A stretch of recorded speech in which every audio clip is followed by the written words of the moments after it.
Hey, it's Miss Mocha. Welcome back to my spiritual therapy. I have been studying the Torah, which is the first five books of the Bible, and I've been reading them and taking notes so that I can understand the children of Israel's lives better. To know, about their blessings, about their struggles, about their when they were in slavery, about their journey through the wilderness to the promised land, all that. And so I started out talking about the children of Israel, pretty much Jacob, not Jacob, Jacob's the father, Joseph. And I talked about him in Genesis and how he got to Egypt. And that's how it all started. When his brothers tried to kill him, they ended up selling him over to the king's, first the king's officer, and he worked out of his house, as a slave for him, more so like a manservant. And then he ended up in jail. And then from jail, he ended up at the king's palace because he was analyzing dreams. And so, from him analyzing dreams, it turned him into a wealthy, prosperous man working under the king in Egypt. And so, that was the story of Joseph, one of the leaders of the 12 tribes, the 144,000.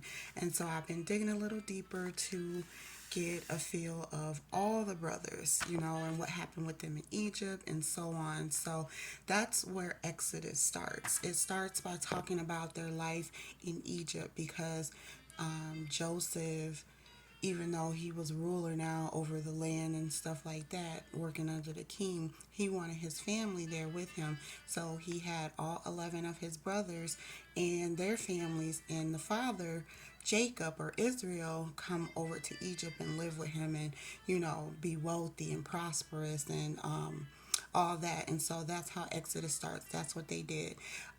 It said every man in his household, his family came to Egypt to be with Joseph, and they lived there. They were wealthy. They were prosperous. Everything was great. And then Joseph and all the 11 sons died.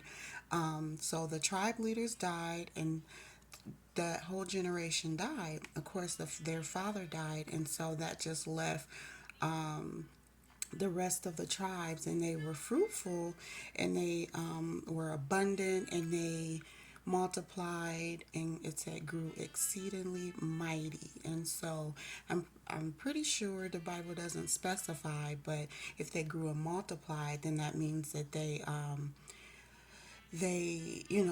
mixed with the Egyptians and grew that way.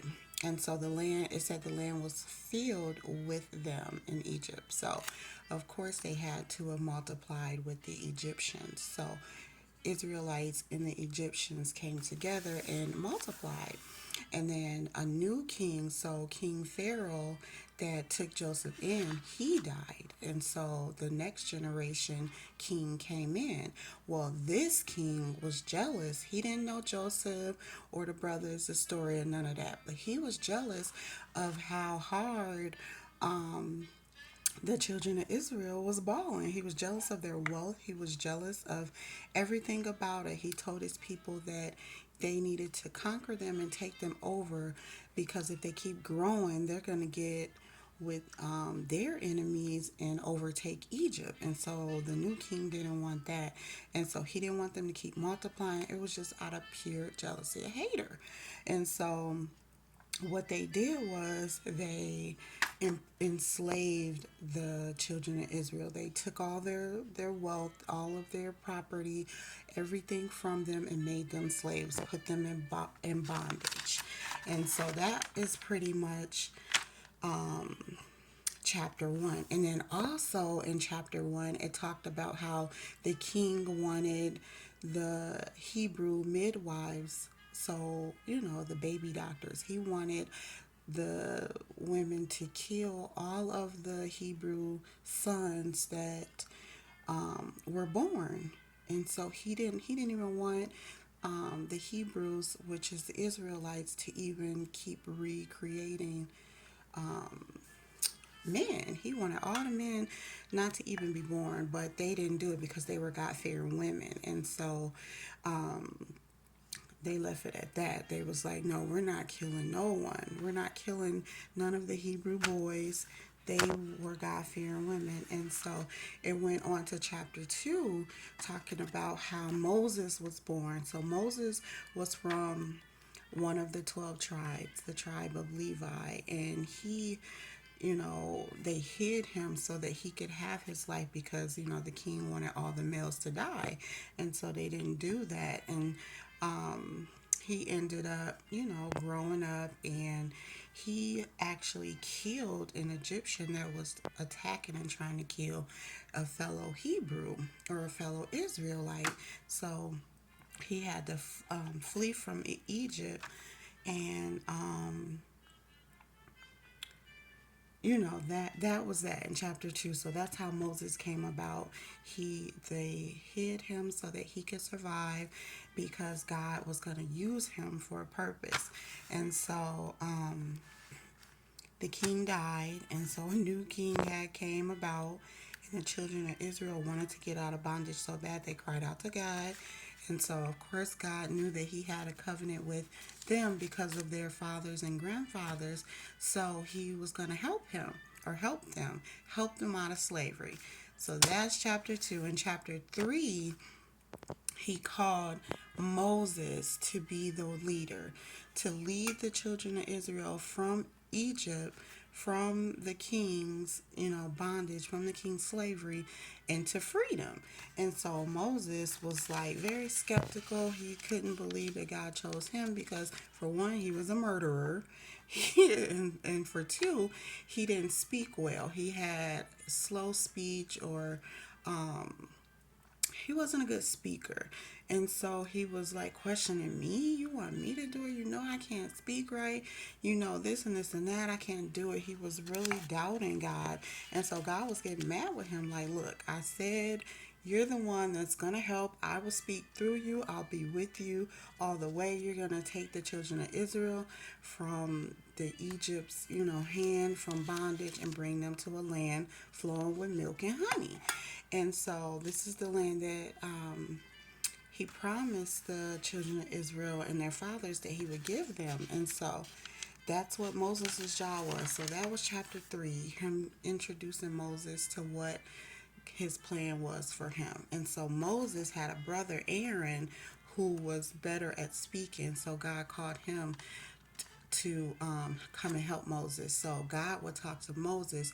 Moses would talk to Aaron, and Aaron would then talk to the people and tell them God's plan and what God was going to do to make this happen and get them out of there. So that's kind of like summing up chapter 4. And so, yeah, once Moses and Aaron got on board, Moses, was like, well, how am I gonna go? I'm just a regular man. No one's gonna believe me. The people aren't gonna believe me. The king definitely is not gonna believe me that you sent me to get them out. And so God was like, okay, I'm going to show you signs, have you do these signs, these miracles, and this will prove, that I'm the one that sent you. And so God let him perform 3 signs, which was like turning his rod into a snake. Another sign was turning his hand leprous as snow and then turning it back to his flesh. And the third sign was turning the water out the river to blood. And so Moses was to do all those things in front of the king and the people, more so the king, so that the king would know that it was God who sent him, okay? So, chapter 5, Moses and Aaron ended up going to the king, like God said, and they told the king that God was like, let my people go. The Lord says, let my people go. And the king was like, who is the Lord that I should obey his voice to let Israel go? I know not this Lord that you speak of, neither will I let Israel go. So God already knew that he wasn't going to let the people go. And that's what he told Moses and Aaron. And so his heart was hardened. So he was like evil, cruel, mean, and he wanted them for his slaves. He didn't want them to outshine him or to take over him. So he's like, I'm not, who are you? I'm not listening to you. I'm not listening to God. Who is God? Who's your Lord or whatever? I'm not letting no one go. Okay, and so what God had told him was that the children of Israel were going to go on a 3-day journey into the desert to get away from him. God was like, let my people go so that they could serve me, not you. You're not the one to be served. I'm the one to be served. Okay, and so Aaron and Moses left because he told them no. So they went back to God, like, he said no. Of course, God already knew. And so, because they went to the king ended up taking it out on the slaves, the children of Israel, beating them more, making them a heavier workload, making them suffer harshly. And so, Moses, and so the people went to Moses and complained because it's like, why did you say anything? Who are you? Like, they're beating us now and making us work even harder. And so Moses went back to God, like, you didn't say that this was going to happen. Why would you make them go through this? Why did you even send me? It's not right. And so God is like, okay, just watch what I'm going to do, to the king and to the Egyptians. Just watch this. I'm God. I'm Jehovah. I established my covenant, he said, with Abraham, Isaac, and Jacob to give them the land of Canaan, the land of the pilgrimage, their land, the land that was supposed to be theirs, but they're strangers in. And so he heard the groanings and the cries of the children of Israel. And so what he said was that he's the Lord and he'll bring them out of bondage. And so from chapter 7 all the way on to um, about 12 or 13 talks about what God did to bring them out of bondage. So I think I'm going to do a part 2 to this, and I'll talk about what he did to the Egyptians and to the king, for him to let his people go. So, okay, I'm going to come right back.